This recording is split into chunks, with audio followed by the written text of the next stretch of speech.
Hello everyone, আজি এটা আমি নতুন টপিক লৈ আহিছো আৰু এই টপিকটোত কি আছে properties of square number তো এই properties of square number এই টপিকটো যিকোনো এক্সামৰ কাৰণে খুব ইম্পৰ্টেন্ট ঠিক আছে আমি স্কয়াৰ নাম্বাৰ প্ৰপাৰ্টিজ জনাটো বহুত ইম্পৰ্টেন্ট সো আজি কেইটামান মই প্ৰপাৰ্টিজ ইয়াত ডিসকাস কৰাই দিম এতিয়া আমি সকলোৱে জানো যে স্কয়াৰ নাম্বাৰটো কি হয় স্কয়াৰ নাম্বাৰ কেনেকুৱা suppose 3 is a number. Okay, a 3 number যদি আমি দুবাৰ মাল্টিপ্লাই কৰো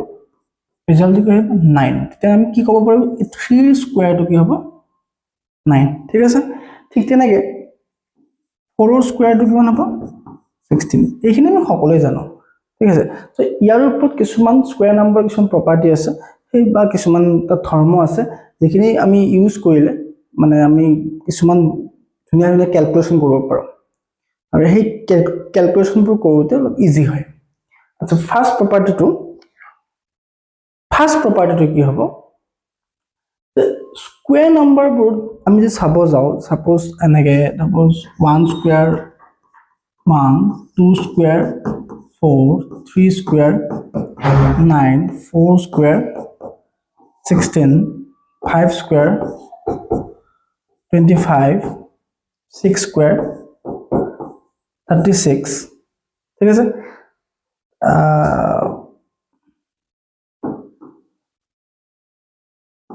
7 square 49 8 square 64 anyway যিমান বুজাই থাকে আৰু তো তোমালোকে চালে গম পাবা ইয়াৰ ইউনিট প্লেস মানে ওয়ান্স প্লেস বা একৰ ঘৰত আমাৰ কি সংখ্যা বা কি অংক থাকিব পাৰে 0 1 5 6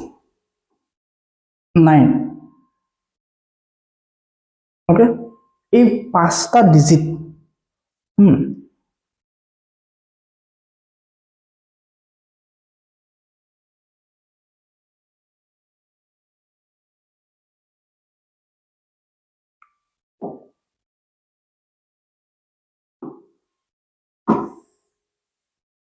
এই পাঁচটা ডিজিট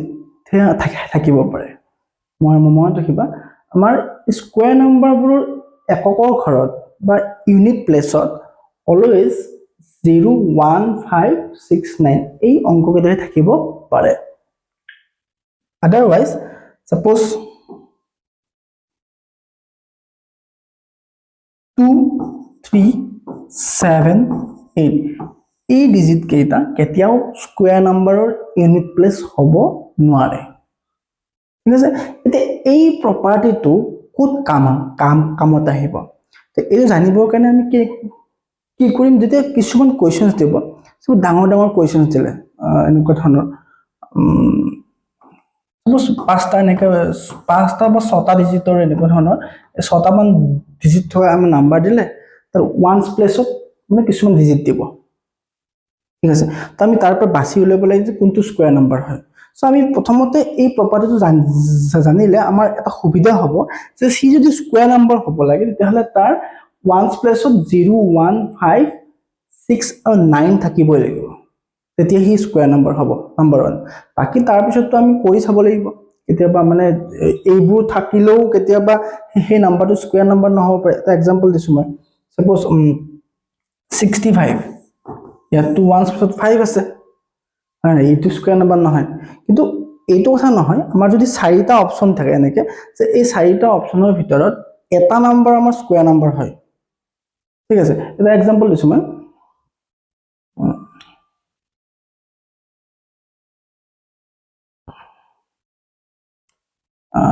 suppose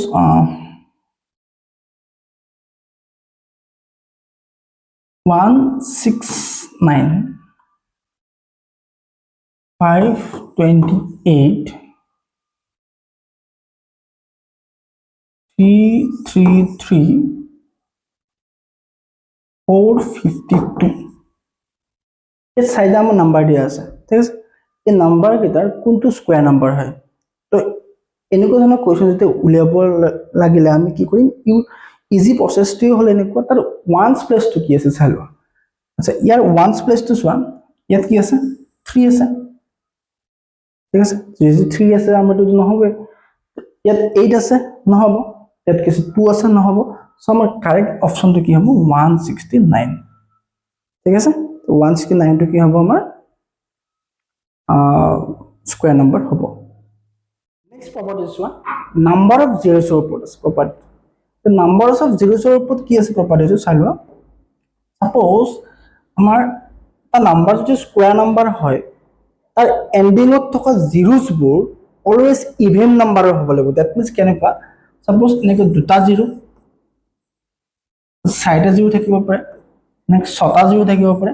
তো এনেকুৱা ধৰণৰ কি হ'ব ইভেন নাম্বাৰ মানে ইভেন নাম্বাৰ অফ জিৰোস থাকিব লাগিব তেতিয়া হি কি হ'ব স্কয়ার নাম্বার হ'ব সাপোজ ইয়াত 4 লগাই দিলো ইয়াত 9 লগাই দিলো সাপোজ ইয়াত 1 লগাই দিলো তো এইকেইটা কি হ'ব অলৱেজ স্কয়াৰ নাম্বাৰ ঠিক আছে সো নাম্বাৰ অফ জিৰোস তো অলৱেজ কি হ'ব লাগিব ইভেন নাম্বার থাকিব লাগিব তো তেতিয়াই হি কি হ'ব মানে স্কয়ার নাম্বার হ'ব ঠিক আছে আচ্ছা নেক্সট প্রপার্টিটো হৈছে যে squares of even numbers squares of even numbers মানে ইভেন নাম্বাৰবোৰ স্কয়াৰ কৰিলে আমি কেনেকুৱা ধৰণৰ নাম্বাৰ পাওঁ হেতু যে squares of even numbers always even মনে ৰাখিবা আৰু squares of odd numbers always odd ঠিক আছে যুগ্ম সংখ্যাৰ বৰ্গটো সদায় যুগ্মই হ'ব আৰু অযুগ্ম সংখ্যাৰ বৰ্গটো সদায় অযুগ্ম এটা এক্সাম্পল দিছো মই সাপোজ এটা যুগ্ম সংখ্যা লোৱা এটা সিম্পল 12 স্কয়ার কিমান হ'ব 144 ওকে আকৌ অড নাম্বার লৈছো তুমি 13 স্কয়ার স্কয়ার কি হ'ব 169 আচ্ছা ইটো অড এইটো অড আৰু এইটো ইয়াৰ ইভেন এইটো ইয়াৰ ঠিক আছে সো সেইকাৰণে আমি সদায় মনত ৰাখিবা ইভেন নাম্বাৰ যদি স্কয়াৰ থাকে অলৱেজ ইভেন আচ্ছা ইয়াৰ এপ্লিকেশনটো কোড হ'ব মই দেখাই দিছো সাপোজ আমাক এটা এনেকুৱা নাম্বাৰস দিছে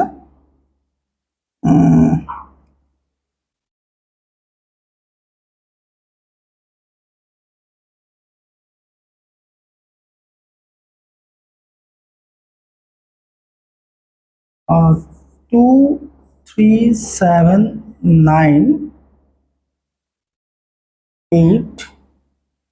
5 ঠিক আছে এই নাম্বাৰটো যদি আমি স্কয়াৰ কৰো স্কয়াৰ কৰিলে আমাৰ যেটো নাম্বাৰ আহিব সেই নাম্বাৰটো অড হ'ব নে ইভেন হ'ব কেনে গম পাম যেহেতু আমি ইয়াত গম পাইছো যে এটো কি আছে অড নাম্বাৰ হয় সো সেইকাৰণে অড নাম্বাৰ হলে ইয়াৰ যে স্কয়াৰ নাম্বাৰ হ'ব এটো কি হ'ব অডে হ'ব ঠিক আছে সো এনেকুৱা ডাঙৰ ডাঙৰ নাম্বাৰবোৰ দিব ইয়াৰ স্কয়াৰ নাম্বাৰটো কি হ'ব এৰ এপ্লিকেশন তেনেকুৱা টাইপত হ'ব পাৰে সেইকাৰণে এটো মনত ৰাখিবা যদি ইভেন নাম্বাৰ হয় হি অলৱেজ ইভেন আৰু অড হলে হি অলৱেজ কি হ'ব অড ইয়াত কি দিছে দা স্কয়াৰ অফ এন ইন্টিজাৰ যিকোনো এটা ইন্টিজাৰৰ স্কয়াৰটো অলৱেজ মাল্টিপল অফ 3 হয় মনত ৰাখিবা আদাৰৱাইজ যদি মাল্টিপল অফ 3 নহয় তেতিয়া কি হ'ব 3 ৰে যদি তাক নাম ডিভাইড কৰা যায় তেতিয়া ৰিমাইন্ডাৰ কি থাকিব অলৱেজ 1 থাকিব স্কয়াৰ নাম্বাৰটো যদি আমি 3 ৰে ডিভাইড কৰো অলৱেজ ৰিমাইন্ডাৰ 1 থাকিব আদাৰওয়াইজ এই নাম্বাৰটো কি হ'ব 3 ৰে ডিভিজিবল হ'ব ডাইৰেক্ট মাল্টিপল অফ 3 হ'ব তাৰ মানে কি 3 যে ডিভাইড কৰো ৰিজাল্টটো ৰিমাইন্ডাৰ 0 থাকিব আৰু নহলে ৰিমাইন্ডাৰ 1 থাকিব এটোৱে হৈছে ঠিক আছে তাই আমি एग्जांपल চাও সাপোজ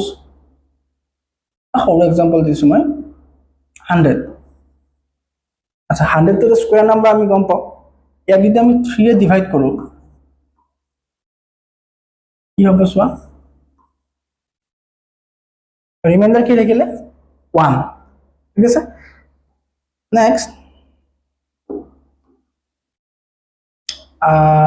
169 ঠিক আছে এটোটা কি হয় স্কয়ার নাম্বার হয় এক ডিভাইড করা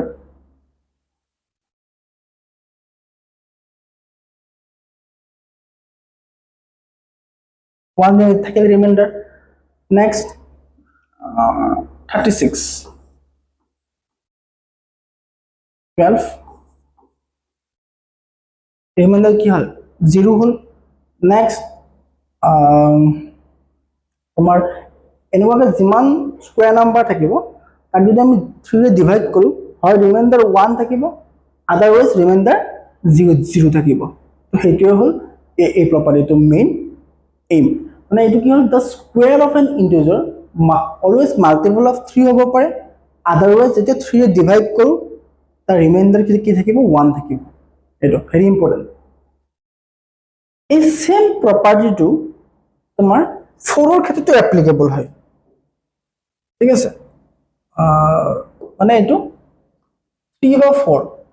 সেম মানে যিকোনো এটা স্কয়াৰ নাম্বাৰক তুমি 4 ৰে যদি ডিভাইড কৰা হয়তো হি কমপ্লিটলি ডিভিজিবল হ'ব আদাৰৱাইজ ডিভাইড কৰিলে 1 ৰিমাইণ্ডাৰ থাকিব বুজিছা সো এনেকুৱা ধৰণৰ প্ৰপাৰ্টিটো অনলি 3 আৰু 4 দুটাৰ ক্ষেত্ৰত এপ্লিকেবল হ'ব নেক্সট প্ৰপাৰ্টি চোৱা for every natural number n plus 1 whole square minus n square আচ্ছা প্ৰথমতে এইটো চাই লোৱা এটা নাম্বাৰ n আছে আৰু এটা নাম্বাৰ n plus 1 মানে ইয়াৰ ৰিলেচনটো কি ই হ'ল the consecutive numbers that means ক্ৰমিক সংখ্যা ঠিক আছে n আৰু n plus 1 দুটা consecutive number where n plus 1 less than n plus 1 greater than n ঠিক আছে সো মনত ৰাখিবা এই ডাঙৰ নাম্বাৰটো হ'ল n plus 1 সৰুটো হ'ল n হল আচ্ছা এনেকুৱা টাইপৰ যদি আমাৰ কিছু নাম্বাৰ থাকে ক্ৰমিক নাম্বাৰ সাপোজ এটা এক্সাম্পল দিছো 7 6 ঠিক আছে এই 7 স্কয়াৰ আৰু 6 স্কয়াৰ যদি আমি ডিফাৰেন্স লওঁ ও মাইনাস কৰো ৰিজাল্টটো কি আহিব 2 ইনটু হোল নাম্বাৰটো কি ছিল 6 প্লাস 1 মানে আনসাৰটো কিমান হ'ব 12 প্লাস 1 13 এই প্ৰপাৰ্টি এটো হয় যে এনেকৈ দুটা স্কয়াৰ নাম্বাৰস আছে আৰু দুটা নাম্বাৰ যদি কনজিকিউটিভ হয় তেতিয়ালে হিহঁতৰ স্কয়াৰৰ ডিফাৰেন্সটো কি হ'ব অলৱেজ স্মলাৰ নাম্বাৰটো ডাবল প্লাস 1 কৰিলে আনসাৰটো এইটো আহিব ঠিক আছে এই ফৰ্মুলাটো মনত ৰাখিলে কিছুমান মানে ইজিলি আমি কিছুমান এমসিকিউ সলভ কৰিব পাৰো নেক্সট এটা এক্সাম্পল দিছো ইয়াৰে সাপোজ